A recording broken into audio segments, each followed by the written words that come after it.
Hi, my friend, and welcome to the Good Girl Syndrome Show. Today, I have a very cool episode for you. I think it's going to resonate quite a bit with you. It's all about how to learn to prioritize yourself. Basically, we have the situation of a woman in my audience. Her name is Isabella, and Isabella has prioritized her husband's business and her children over what she initially wanted to do with her life. And so now a decade has passed, right? And she's realizing that she put other people first. And in the process of that, she let go of parts of herself and she let go of what she originally wanted to do with her own life. And so her questions are around how can I allow myself to prioritize myself again? And is it selfish or not? So if you're interested in that topic, I highly encourage you to watch it. Before I dive into what Isabella told me, I just want to make sure that you know who I am. So my name is Vander Meulen, if you do not know me. I'm an ex-researcher turned empowerment coach for high-achieving women.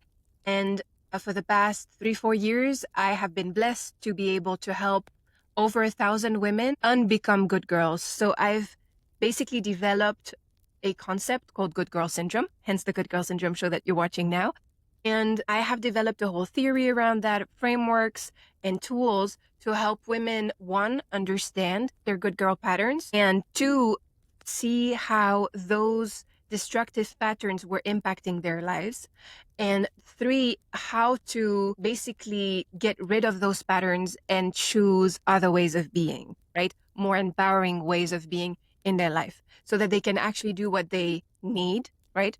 Include their needs in their life, but also include their desires, what they actually want to do. She's very close to what Isabella is talking about today. So in any case, if you're interested in that type of content, I highly recommend that not only you watch the video, but that you also subscribe to my channel, because all the content goes around that. And if you're interested, there's also tons of freebies and free resources in the description box below. There's quizzes you can take around Good Girl Syndrome. There's a free newsletter where you can do self-reflection exercises once a week.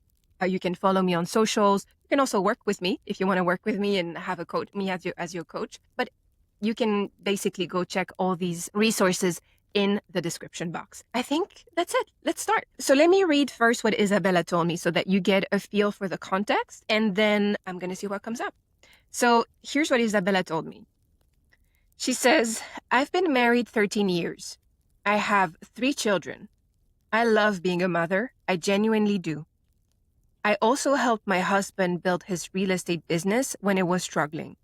It was supposed to be a temporary thing, just to stabilize things. That was over a decade ago. The business is thriving now. Good job.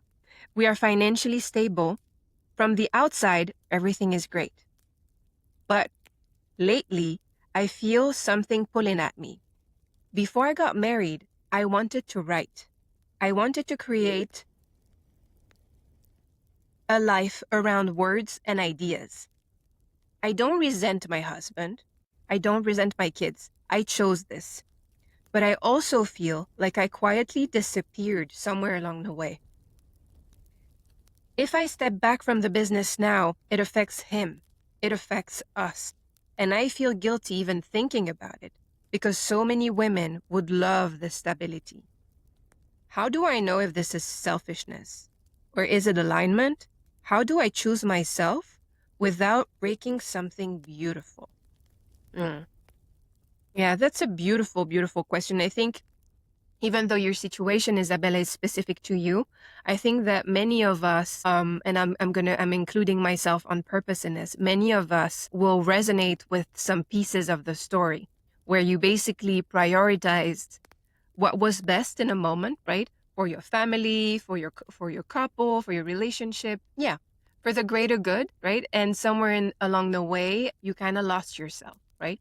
And now it's hard to go back. It's very hard to go back, especially after a decade. I'm thinking today I'm going to do things a little differently. Usually I go, line by line through through what you sent me. But this time I feel like I should go from like upwards, right? From what you said at the end to the very beginning, because I find that behind all of this, so I can feel that you are quite stressed.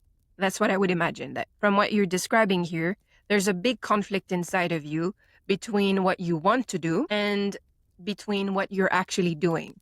And this conflict is creating a mix of things.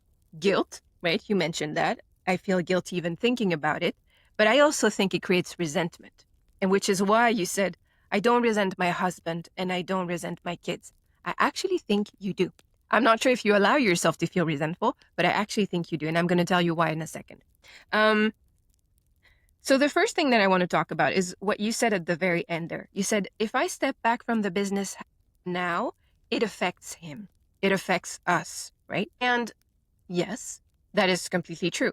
If you make a change, whatever that change, even if the change is good, it is going to affect you and it is going to affect what is, and it is going to affect other people around you, which does not mean that that's a bad thing, right? And so to me, if I think about, will it affect him, right? Your husband? Yes, it will. But you seem like under what you're saying, you're implying that like you will impact him in a negative way, or you will impact us. I don't know if that us is your relationship or your family, right? It doesn't have to necessarily be negative, right? And so my sensation here is that, and why I started with this last segment here is because I think you're making an assumption, my friend.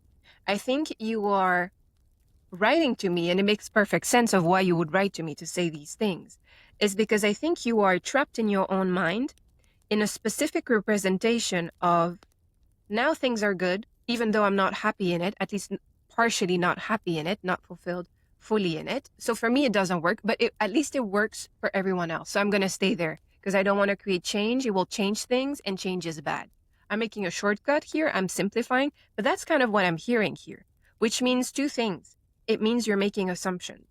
You are making assumptions that it will affect him in a negative way, and it affect us, whoever us is, in a negative way as well. And therefore, I think the other thing that you're doing here is you're also catastrophizing, right? It sounds like a scenario that I talk about this all the time, that I say that oftentimes what good girls do, but any person really who is afraid, what we do is we lack nuance.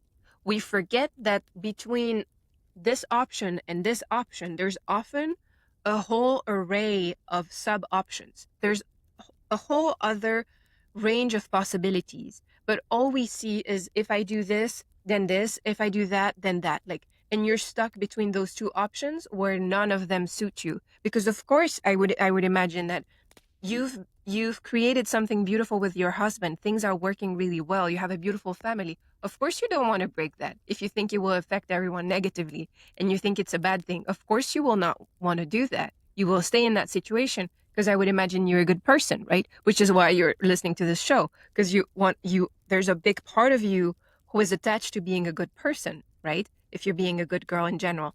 And at the same time, you're still writing to me because I would imagine you're kind of tired of the situation. I would imagine this is not the first time you've had those thoughts. I think you came to me and you wrote to me because it's been a while and you're stuck in a situation.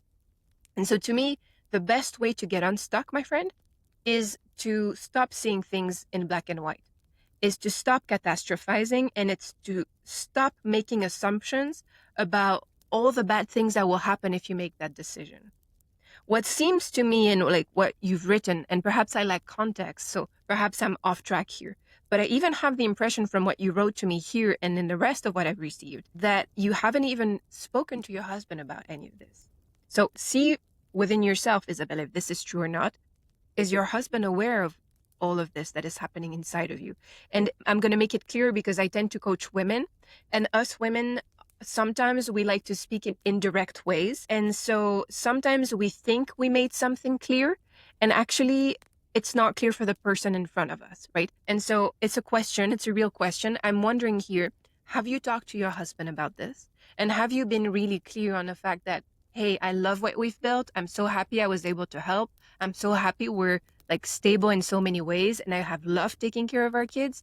But actually, I feel like I lost myself, and like there's something that's not working for me anymore, and I need some change. Like, is there a version of that has existed, right? And has the message come across? Because from what you're saying here, I did not hear a situation where you spoke to your husband and your husband reacted in a negative way, right?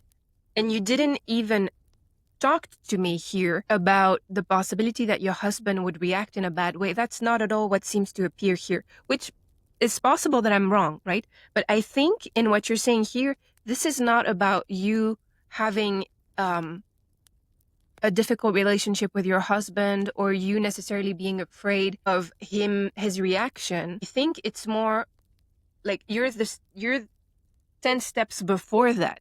You're at the step where internally you're not giving yourself permission to even think that this is a possibility, and a good one at that, not just for you but for everyone else, right? And so I will make an assumption in all of this based on my own experience and on the business coaching that I've been doing over the last few years. Consider this, Isabella. What is the chance that in the business that your husband has created and now you're in, what is the chance that it is impossible for you to leave and for the business to be able to continue, right? I'm not saying it's going to be easy. I'm not saying it's going to be comfortable. I'm not saying there won't be any resistance from you or from your husband or from anyone else. I don't know how big the business is, if it's just the two of you or if there's other people involved. I have no idea of the scale of the business. But in my experience, if the business is doing well, will you leaving cause some restructuring? Most probably. If you're part of the reason why it's working now, probably, right? Will it need a transition, right? Some time, a buffer, right? For you to be able to teach what you're doing to someone else, for your husband to take some different things, right? Will it perhaps require you to slowly step away, right? Instead of like from one day to the other disappearing. It's possible too, but the chances of you needing to be in the business, right?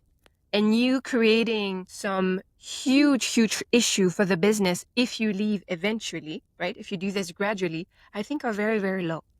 I think there's many possibilities. And I think if both of you can actually start doing that yourself, but if you're stuck in your own guilt, I think if you have a supportive husband who is thinking that you guys have a family owned business and is enjoying this and thinks that you're feeling the same way, he probably has no clue that you're feeling this way. And he's probably not actively thinking of ways to replace you because he probably thinks you're doing fine, right? And so if this is the case, my friend, the first step is really just talk to your husband.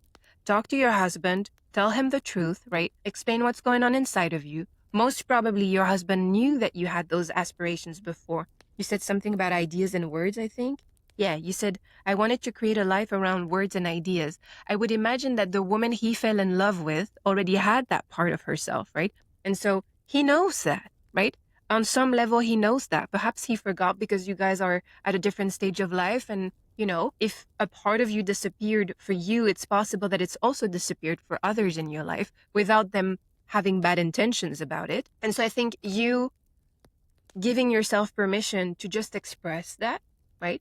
Express it. See what comes up. See how he reacts. See if you never know. Perhaps he says, like, yeah, like I didn't think about it, but actually financially we're good.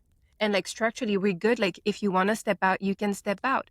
And like through all this time, you've been dramatizing and catastrophizing in your head when there's no issue whatsoever. Or perhaps it's a different scenario where your husband says, okay, so it's not going to be that easy because now I heavily rely on you, but let's create a system. Let's figure things out so that you can step out, right? And you don't have to like be like either part of the business at all, or that you can like gradually remove yourself so that he can find other ways to do things. So I would really encourage you to see that possibility. And the second thing that I would say is, I think as a pattern from what I'm seeing here, if you have a tendency to lean towards fear and then be in like analysis paralysis and not be doing things, I think one of the things that could really help you out, Isabella, is to learn to have a bias towards seeing positive scenarios. And so to perhaps have a practice, like you can apply it to this because you have a specific situation here, but I'm pretty sure if this is how your mind works in difficult situations, I would imagine that in your life, that's not the only difficult situations you've ever had to face. So I'm thinking that it would probably be useful for you to practice that muscle of imagining other possibilities. Remember what I said about black and white and this tendency to think like that when we're afraid? I would encourage you to like train yourself. When you see yourself thinking in black and white, recognize it, right? Now you know, recognize it when you're doing that and think, what's a third option? What's a fourth option? What's a fifth option? They don't all have to be good. That's not what the exercise is about. It's about reconnecting you with the fact that life is filled with possibilities. Sometimes there's things that happen to us and it's not our fault. And there's some aspects to it that we can't change. But what we can always change is how we feel about it and how we react to it. So, and many times there's also things we can do about the situation. We can make other decisions and change the circumstances. Sometimes not, right? But many times you can. So I think that would be something that is really useful for you. So if you were in a coaching session with me right now, I would highly encourage you to do a homework, which is find me 10 possibilities and that like 10 great possibilities. Like if this is the outcome, you will be overjoyed. Give me 10 types of possibilities for this scenario that ends so well and you're so happy that you spoke to your husband. And, you can imagine a new life for yourself. So that's for that. The second thing that I wanted to talk about in what you said is the first. So there's two places where I saw the thing that I'm going to talk about. So you first said at the very beginning, you said, I love being a mother. I genuinely do, right? And then later you said, I don't resent my husband. I don't resent my kids. I chose this, right? And what is interesting to me about that is if you truly had no resentment towards your kids or your husband, you would not be talking about resentment. When I'm not resentful of something, when I'm not angry, I will never say I'm not angry. That's not what I'm going to talk about because I wouldn't even think about it because if in my mind, there would be no reason to be angry. So I would be thinking about something else. I would not have to be saying and justifying. It's not that I'm angry. It's not that but there's something. Perhaps it's not angry, but I'm sad or I'm irritated. There's something that bothers me.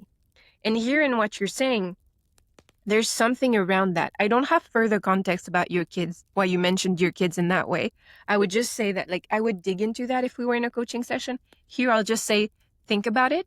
What is it about being a mother that you could be resentful of? Allow yourself to indulge in this negative emotion just for a little bit. Take 5 to 10 minutes and wonder, am I actually resentful? Because I know you have a tendency to feel guilty. So if you're a good girl who has a tendency to feel guilty, most probably feeling resentful, about your kids or your husband is not allowed in your internal, in your own mind and your inner landscape. I'm not judging it, by the way. I have the same tendency. It's why I'm saying it. But I think what is really useful when you do coaching sessions or when you do therapy and stuff like that, or seminars, right, is you get the opportunity to actually express the things that you repress.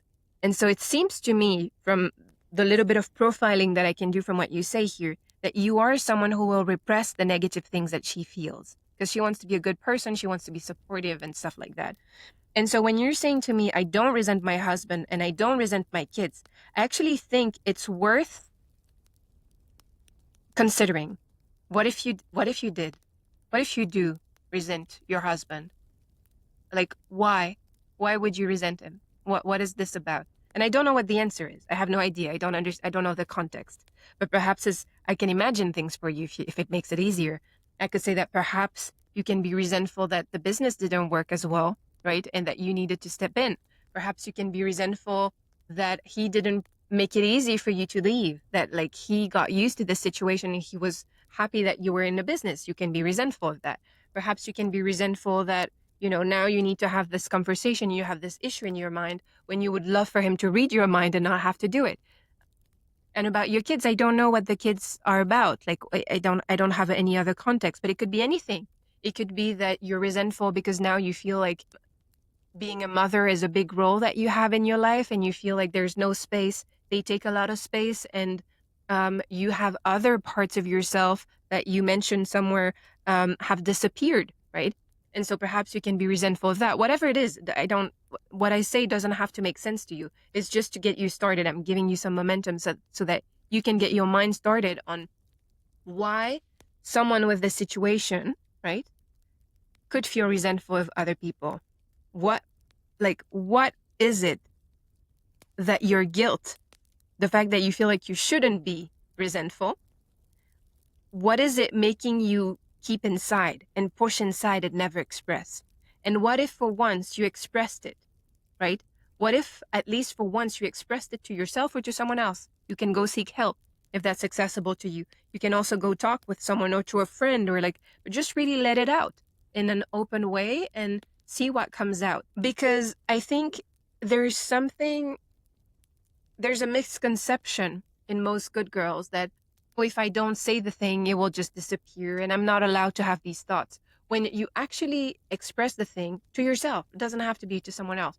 But when you're transparent with yourself, honest with yourself around how you actually feel and why that is, you actually take back your power. So instead of doing a yo-yo thing inside of mind of, I shouldn't be feeling this way, but I actually I'm angry or I'm resentful of this, but I won't, because life is really good and I shouldn't, right? Because women, would love the stability. I'm trying to find the words that you use. You're doing a lot of ping pong within your own mind that is causing a lot of suffering. And you are completely cutting yourself from your own power and from possibilities and, changing something, at least even changing just something in your mind. And so I think, if you were to allow yourself to feel those things, Isabella, and be really honest with yourself on how you really feel, then what will come out, however ugly you may feel that it is in the moment, then you can actually address it, right? If it bothers you, if things bother you with regards to your husband or to the business, you being clear on them will make it easier for you to make better decisions, but it will also make it easier for you to express those to your husband, to say that actually what bothers me is 1, 2, 3, right? This is what bothers me. And I'm realizing that for the past 3 years, I've been harboring these negative emotions towards you, and I've never fully expressed them because I felt like it wasn't allowed. It's not an easy conversation. It's not comfortable, but usually what it will do is, if you have a loving husband, which it sounds like you do, he doesn't want that.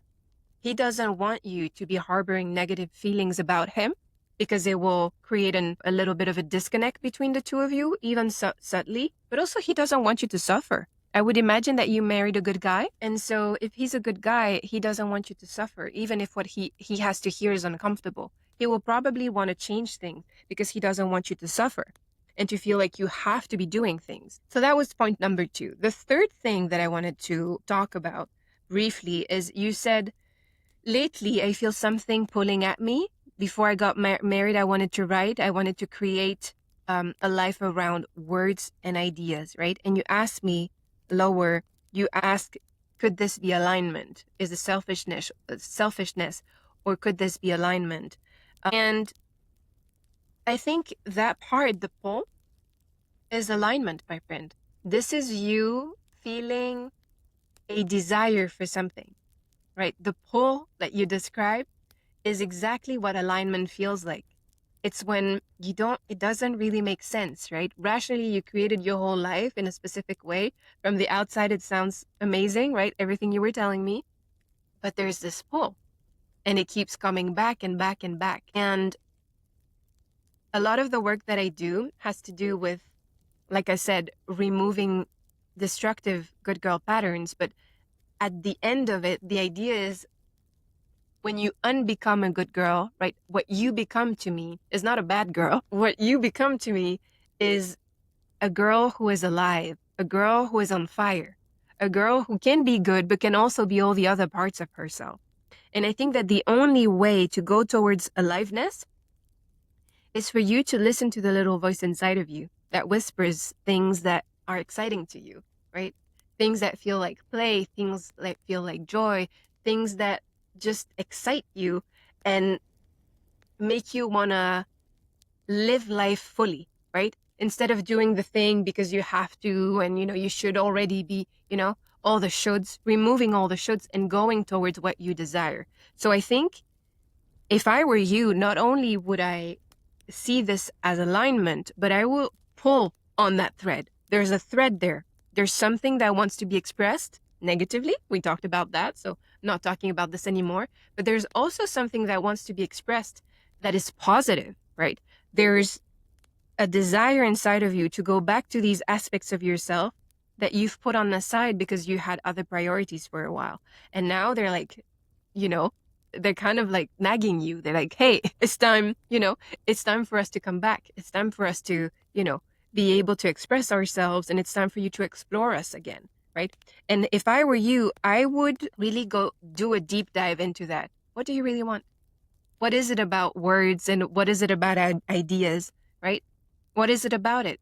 And how does that make you feel? And what does that actually mean, words and ideas? Because this is vague. What does that look like? Do you like writing poetry? Are you a researcher? Are you anything in between? Are you something completely, what does that look like? And again, if we were in a coaching session, one of the homeworks, I would do that with you, partly just to put you in a beautiful vibe and for you to explore what is actually going on inside of you in a safe space where you're allowed to dream and dream out loud. But the next best thing is in the coaching session, if I lack time to do that with you, I would give you a second homework and I would ask you to either daydream about that, like allow yourself to daydream about what that life would actually look like. What is it about words? What is it about ideas? What form would it take? Is there multiple forms, right? Do you want to write a cookbook? I don't know. I have no idea what you like, right? But I think you spending some time with yourself, exploring what you actually want to do and what you actually really desire and want, I think is extremely valuable. And it doesn't have to be a one-time thing. I'm giving this to you as a homework, but it can most definitely be something that you do again and again and again and again, and a daily practice really, where every day you allow yourself 5 minutes or more to really envision what, you going towards what you actually want. What does that look like and how does that feel? So I would highly recommend that you do that, Isabella, but anyone else who's watching, who also has a pull that they haven't been exploring. And then the last thing that I wanted to talk about, and it's also a minor point, but I just want to make sure that I still say it. You said towards the end, I feel guilty even thinking about it, right? Making the change was what you were talking about, because so many women would love this stability. This reasoning is a very good girl type of reasoning, which is I'm not allowed to feel how I feel because someone else has it worse than me. And so, I should be grateful for what I have. And I understand it completely because I used to feel that way all the time. It was my dominant, the dominant chorus in my mind. But now that I think about it, I'm like, why do we even think this way? Like, how does the fact that someone craves something that you have, why does it have to diminish the fact that you would like something more or that you would like something else? As if having a bare minimum should suffice, right? And we shouldn't ask more of life and we shouldn't dare to dream bigger than what is here because other people can't even have that, right? And I think that there's something there, one about, again, permission, big thing here with you, right? And what you wrote. But I think it's also about, again, nuance. It's about, earlier we were talking about black and white thinking.